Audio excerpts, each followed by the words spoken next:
Hey, welcome back to my room. I was just about to start reading this because I'm gonna get endowed, hopefully in less than a month. I just had a little bit of a delay because my bishop actually died like 3 days ago. And I hadn't met with him yet to get my recommend. So I'm meeting with the first counselor on Sunday and then hopefully the stake president that same day so I can set a date and get through ASAP. So one, Xander can be there, and two, so I can be endowed by the time my mom and Nephi have their temple date set, so I can watch them get sealed. Anyway, I was just about to start reading this, and one of the reasons why I'm going through the temple is because of what I'm going through. I was hoping that the temple will help with that and help me realize who I really am and how much I'm worth and how much my physical appearance doesn't matter, as long as I'm taking care of myself. So I was thinking about that, and I was like, the idea just came to tell you guys how it all started. I was about in 7th grade, and I was in, I vividly remember this. I was in my creative writing class in 7th grade at Legacy Junior High, and this really popular girl right in front of me, she turns around and she looks me dead in the eye and she goes, "You're freakishly skinny." And then she turns around. And I was just in shock because I hadn't ever thought of my weight, really. Occasionally I would see other people and see that they have more shape to them, and I wouldn't think much of it, I'd just be like, there's a big difference there between them and me, and I wouldn't think much of it. But when she called me that, I was like, am I freaky to other people because I'm so skinny? So I started being paranoid about the way I look, and I started looking at the way I look, and I was like, no, I'm not freakishly skinny. I'm not skinny. That's rude. That was just rude. She was just being rude. I'm not skinny.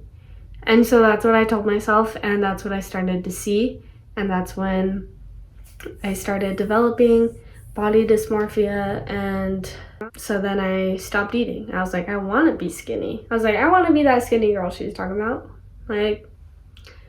That's just what I wanted because I didn't see myself in that way anymore.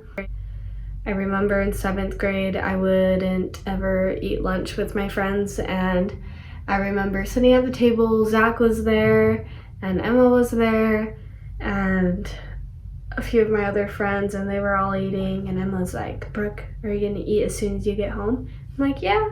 And so Emma would ask every day if I'm gonna eat when I get home, and for a little bit there, I actually had to send a picture. I don't think it was Emma. I think it might have been someone else. Maybe it was Emma. I sent a picture of what I ate when I got home so that they knew I was eating. Anyway, I was not eating breakfast, and I wouldn't eat at school because I didn't want people to see me eat. So I would just eat at home. And that caused me to lose a little bit of weight, but I didn't notice anything.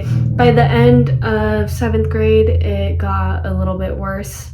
I just still didn't think I was skinny, and I started wanting it more than I had before. So I started realizing that in order to do this, I have to be anorexic. I have to not eat to be skinny, which is so false. So that's what I was telling myself. I was like, I have to become anorexic now.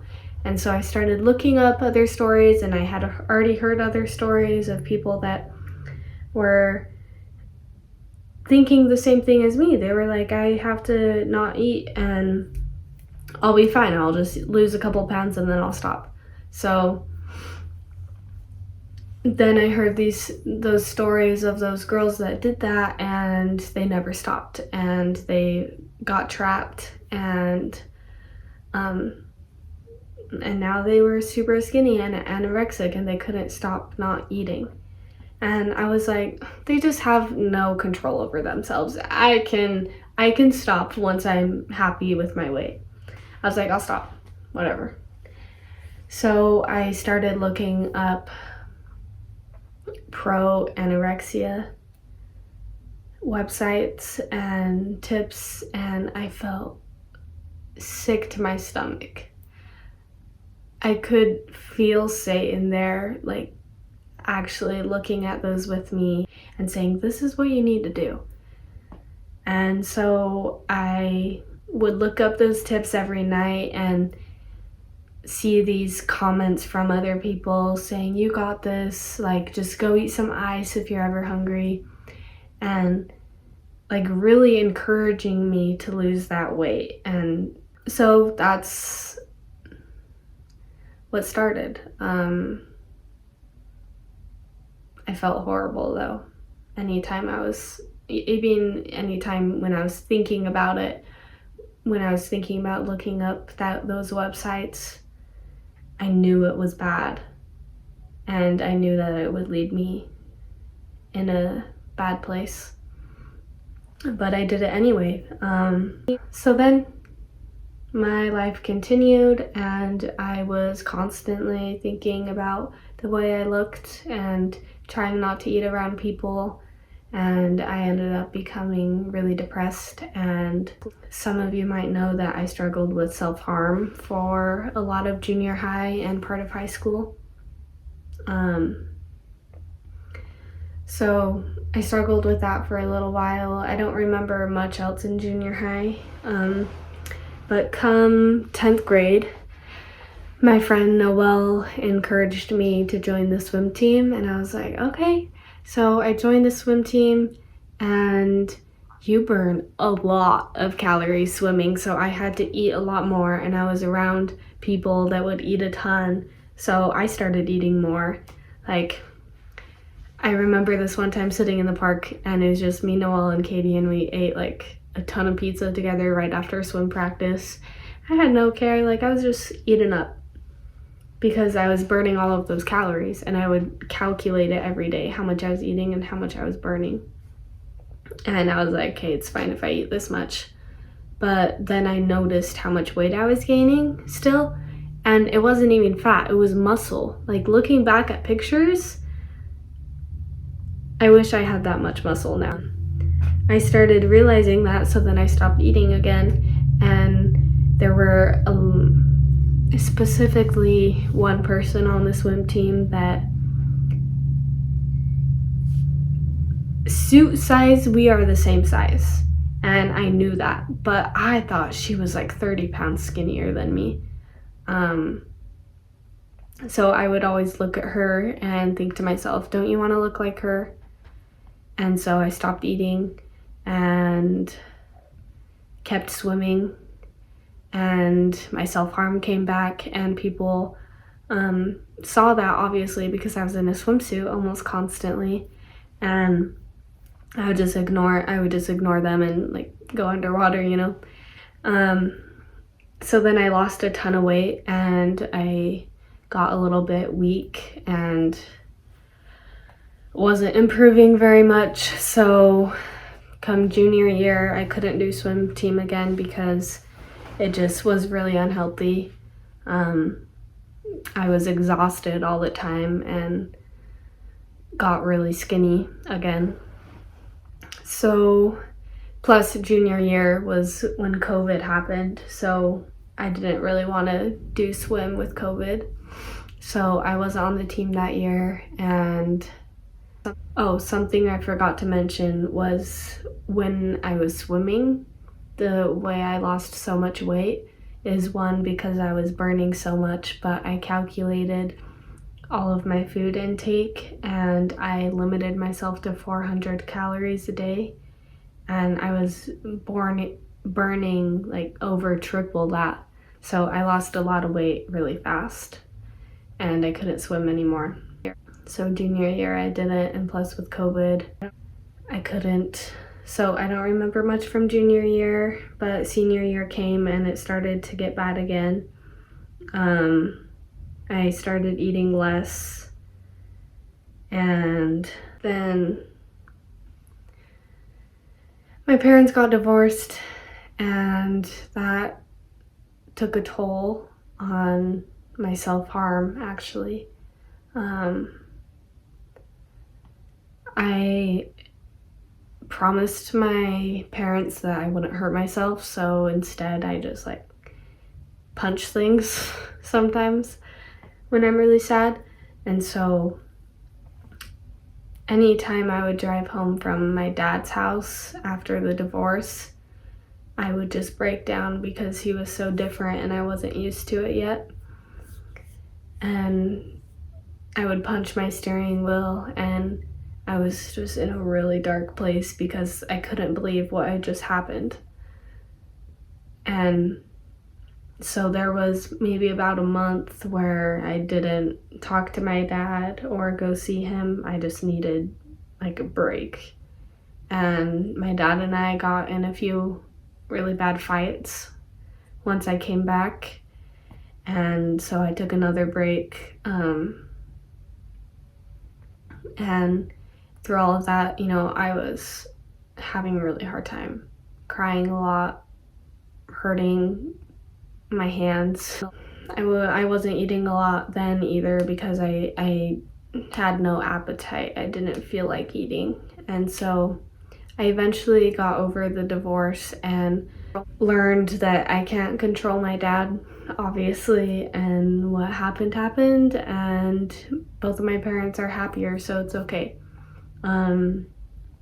But I had gotten used to not eating a lot, and so I continued, and I looked at myself again and I was like, dang, I'm still this fat person. Like, how come I can't be skinny like everyone else? So after graduation, it got really bad. My boyfriend decided that he wanted to go on a mission, and he was preparing, and he ended up getting really stressed about it, and it caused stress in our relationship. And so I broke up with him. I was like, you're leaving soon, we're gonna break up anyway, like why don't we just break up right now? And so we did, and we were broken up for probably a month. Sorry, speaking of, he just called me. So anyway, we broke up for probably like a month. But during that month, which was like last month, I don't think I was eating anything at all, honestly. I think I was having like probably again about 400 calories a day. And I started talking to other guys, and I actually got a gym membership. There was a scale at the gym, which I hadn't been on the scale in a while, and I weighed myself and I was in the 80s, and it threw me back. I was like, I haven't been here since I was in 7th grade, and I'm 18, and I know in my brain that I should not be 80 pounds, but then the other part of my brain says, no, you were that in 7th grade, that's okay. Like, you're older now, but you're the same height. Like, you can be 80 pounds. Like, that's perfectly healthy. It's just skinny. I was like, dang, I'm almost there. Like, I was in the high 80s. And so it got worse. And my body started hurting really bad. I was in pain constantly, and my back was hurting, and it would hurt to stand and move and do anything because I wasn't giving my body any food. Take it back a little bit, Xander and I's 1-year anniversary, I bought us concert tickets that were coming up. So now back to my body was hurting. These concert tickets were coming up, and Xander and I were kind of talking, and I was like, well, I guess we can still go together, like we're friends. So we went, and he said the first thing he noticed was how much weight I've lost. And he said that it made him really sad. And the concert, I was in pain the whole time, and he was so sweet. Like, it was his favorite bands. Like, he wanted to stand up and sing along, but I could not. Like, I couldn't stand for more than 4 songs, and I was in pain after those. So he was sitting for most of the concert with me and just holding me, and he made me eat some fries. And so we got close again, and he really wanted to help me gain my weight back. So here we are. We started dating again.